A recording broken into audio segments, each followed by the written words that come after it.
Yay! Hello, everyone. I'm just making sure all the things are working. I'm so happy to be here with you today. I want to start off by giving some gratitude to Vireo and this community. The last time I was on live, I wasn't quite ready for it. But also at the same time, it's been so well received that I'm really grateful for having a space like this. There are some containers that are starting to take shape in my life that feel safe. Like here, it's this beautiful come as you are, share what you have, be where you are in life, and no more than that. And I'm very grateful. Thank you. And beautifully, that lends into my next conversation. I want to bring you a topic that has been very poignant for me in the last few years. There's um, a project, a self project that I've been working on. I called it a few years ago, dismantling my people pleaser. Over time, I realized there's no dismantling it. It's just a matter of not abandoning self to ignite that archetype in me. And so I'd like to bring some of my findings and musings and conversations about that subject. So let me start with I want to start with a little bit talking about what self abandonment is, because I think there may be some value in understanding there are usually very obvious ways we self abandon when we let people break our boundaries, or we have these moments where we do something that we know is hurting us, but we do it anyway because we don't want to rock the boat. We don't want to disappoint people. So we kind of know when we're doing those things, but for whatever reason, there's a moment where we weigh in on how it's okay that we're hurting ourselves because this person is happy or this person is pleased with us. So those are some more overt ways we self-abandon, but I want to talk about the sneaky ones. I want to talk about the ones that we're not so keen on noticing and how we do them all the time, but our awareness is not attuned to them. We learned self-abandonment as children, even maybe infancy, but probably around early childhood development, when it was easier to disregard our own needs for connection. Because we are biologically wired to want to belong, and as children, our survival requires that. So this isn't a conversation of you shouldn't have done that or you should have done something differently. Our survival requires being connected and belonging to our caregivers. So, if we have unsafe, unsure, unstable caregivers, we start formulating a way to make it safer as children trying to navigate a space that we don't understand. But we can kind of sense that, mom or dad or whomever is caring for us, if they feel unsure, unstable, if we're unsure about that safety, we start creating ways to make them happy. We start abandoning ourselves to go over to them to fix whatever we think might be wrong as best as we can. We're children, so that there's some sort of peace or civility or calmness in our environment. So these are stylized survival mechanisms. Now, yay, as children, we did that. I'm so glad you did that. And over time, it starts looking like our personality. We start collecting proof that that works. That was good. Oh, they really like me. I am lovable. They like me. I am part of them. I belong. I got chosen. I was accepted. That happens in our socializing years. right? Around 10, 11, 12, right? We start learning how to work the system to be accepted, to belong, to be safe. And it starts looking like our personality. We start, oh, that worked. I'm going to do that forever. Oh, that really worked. I'm going to do that too. And so it starts adding on these traits and behaviors and habits because they work. They worked. And so we grow into these young adults that have a list of tactics that we can pull from because we've done the field research of what works and what doesn't work. Then we look like that tactic. We acquire a subconscious title or archetype. For me, my archetype is people pleaser. For some, it might be fixer or rescuer or the class clown, right? Those are also survival techniques of, hey, if I make everyone laugh, then I'm okay. They think I'm the funny guy. Ha ha ha, right? So we get really good at those archetypes. And we get really good at those personality traits. But every single one of these archetypes can be self-abandonment mechanisms. They don't always, it doesn't have to be. I think I spoke last time that these archetypes aren't inherently bad or wrong. We're not looking for never being them again because we want to honor the part of them that they were there when we needed them. So there's also a relationship in a sense. We're looking for what part of that component, what part of that archetype isn't working.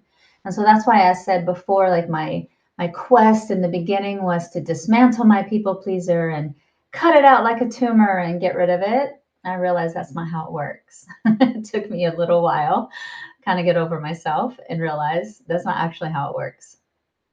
What can work though is embracing that part of us as thank you so much for being there when I needed you. And I'm an adult now, and some of these behaviors don't work for me. And so, whenever you're able to get into that space, it goes from this archetypal survival mechanism into a superpower I can pull from when I need it, when I need to be a people pleaser. But in this end of the spectrum, I'm doing it consciously.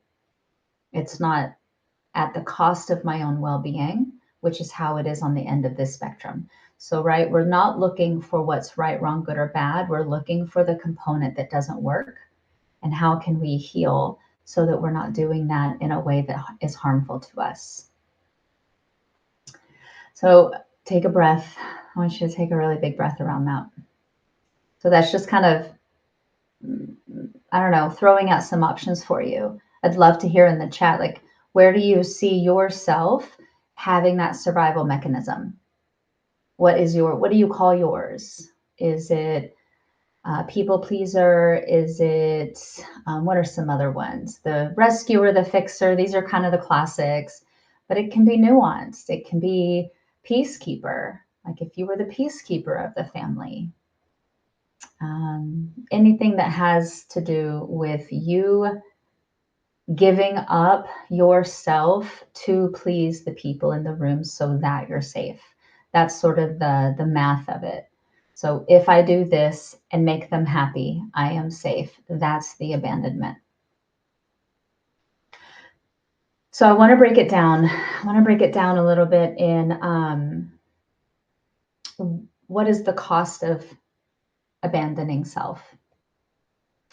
So the cost is great because what I want you to think about is every time you do that. Let's sort of talk about the mechanism of it. Self-abandonment means you leave your body to go over to them to care for them in whichever stylized way you do that. It is a literal abandonment. This is not woo-woo. This is not energy, right? In the woo sense, it's energy in more of a physics sense. Your essence your awareness, your consciousness, your spirit, whatever you want to call that, goes across the room to care for the person that you have locked in on is the threat. You are caring for the threat. Diffusing the bomb is what my guides just dropped in. You are leaving your body to go diffuse the bomb so that you're safe. So I think what I want to do is just have you pause for a second and think about that as a child. One of the most subtle ways, I'm going to share my subtle way because I want you to hear it from experience rather than concept. I had an unsafe mother and an unsafe stepfather for two very different reasons. My stepdad had a certain way that he breathed. I would be in my room, door shut, doing whatever I'm doing, coloring, playing, whatever. I would hear his breath and know he was headed towards me. So let that land. That hypervigilance of stretching my awareness so that I could hear the change in his breathing so that I could get ready to diffuse whatever bomb was coming my way. That is a form of self-abandonment because the energy that I am was stretched across the house so that I could get an early warning system of the breath that was coming my way. Let that land. So that's how subtle it can be. You are over here in your own room, door shut, minding your own business, but your energy is all the way across the house. The reason this is so damaging is think of the physical body that you are, and we all have an aura. I call it the aura, I call it the field, whichever like interchangeable way I'm using that. But think of the field that you're in. This is part of your existence. It's all yours. It belongs to you. But I want you to think about if your awareness is pushing towards the threat, then it is also stretching your field with it. Because you belong in your own existence, you take your existence with you in a really weird way. So it starts to stretch your field. And depending on how far or how big your house is, you're stretching all the way across the house. That is going to begin to weaken your field. Lovingly call it, it's like if you're rolling out a pie crust, homemade pie crust, and you roll it and roll it and roll it and roll it and roll it, what are you going to get? You're going to start getting holes and tears because now it's too thin. You have a finite amount of pie crust. If you roll it out too thinly, then you're going to start getting holes. You have a finite amount of aura. Yes, we're vast and we're eternal and we're complex, but we have an amount. And if you roll it out too much, you stretch it across the house, you're going to start getting holes in it. When empaths talk about, well, I can't be around groups, I can't be around people for too long because I absorb their energies. This is that same issue. So if your awareness leaves the physical body, but we know everything is energy and energy is everything. And there is nothing in this universe that is ever truly empty. It's all energy, right? So if your personal energy leaves your physical body, it's not empty. It creates a vacuum, which means whatever energies are around you, you're going to absorb. So as you vacate your own body, this is an empty space, right? That's going to get filled up with other things that are around you. So empaths don't have an absorption problem. They have an embodiment problem. They are abandoning their embodiment and flooding their system with what random energies are around them. That act is called enmeshment. It's where you take your essence and you check on their essence and fix it, which means you're going to meld with their essence. You're reading it, you're fixing it, you're attuning to it, you're fawning with it, people pleasing, right? All of the things, all the tactics that we know. The only way you can read their system is by being in it to diffuse the bomb. And so now we've got this melding, this coupling, enmeshment. Okay, yeah. Just take a nice big breath. I'm a mechanical person. I like to see the mechanics. I understand mechanics because then I can understand how to reverse engineer that.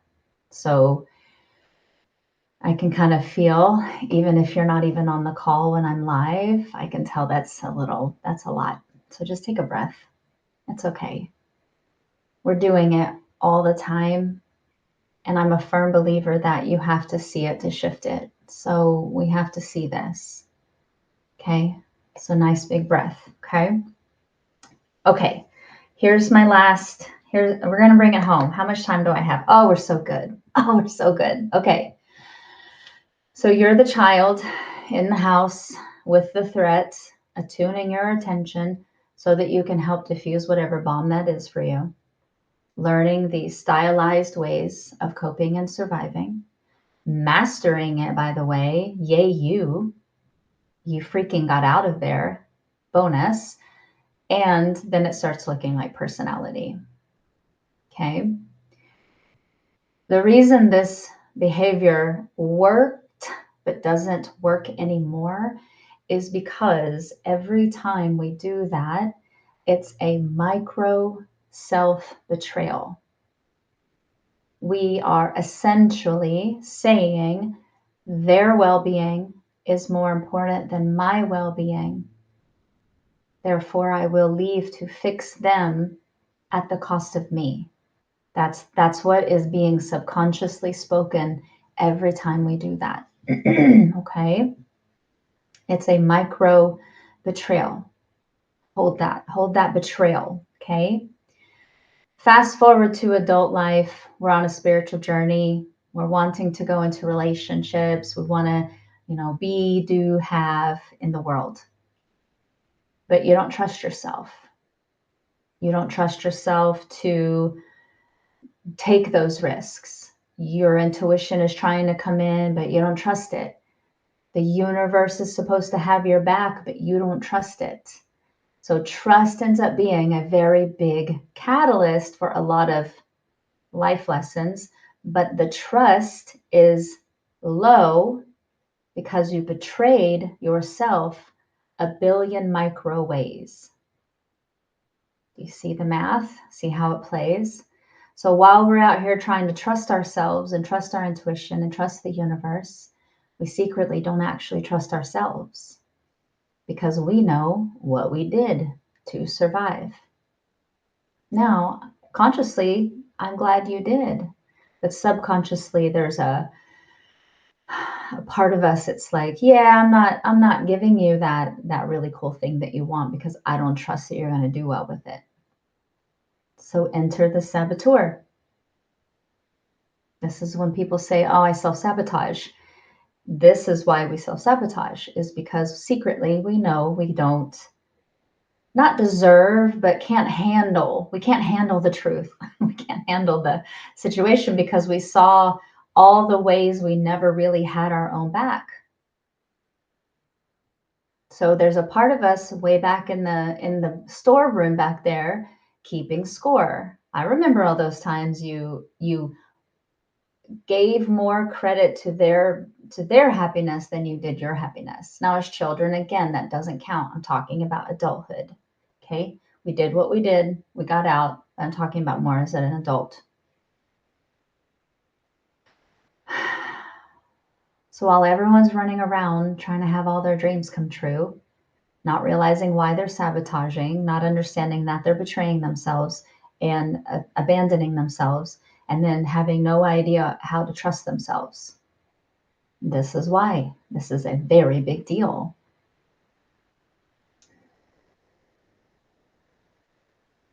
Take a breath. Just, I'm also pausing. I feel um, sometimes my guides will go quiet, and then I'm like, everybody needs to take a breath. And so let's take a breath. Okay. In my interview yesterday with Virio, we talked about like what's one way you can bring yourself back to yourself. And you'll notice I do this a lot because I can feel myself. I can feel myself beginning to kind of stretch because it's instinctive. It doesn't really ever go away. What we're working on is cultivating your awareness that when you're doing it, and then putting in place better ways to bring yourself back. So that's what's happening now for me. Okay, so just take a couple of breaths, right? Because here's the nutrition. Here's the antidote. If all of these things are tied together and they're woven together, I'm of the belief that these are all symptoms. If I don't trust myself and my intuition's clogged up, it's not coming in, and wow, I'm sabotaging, and I don't know, and I don't know, and da da da da da. Those are all symptoms to me. I want to know the root cause.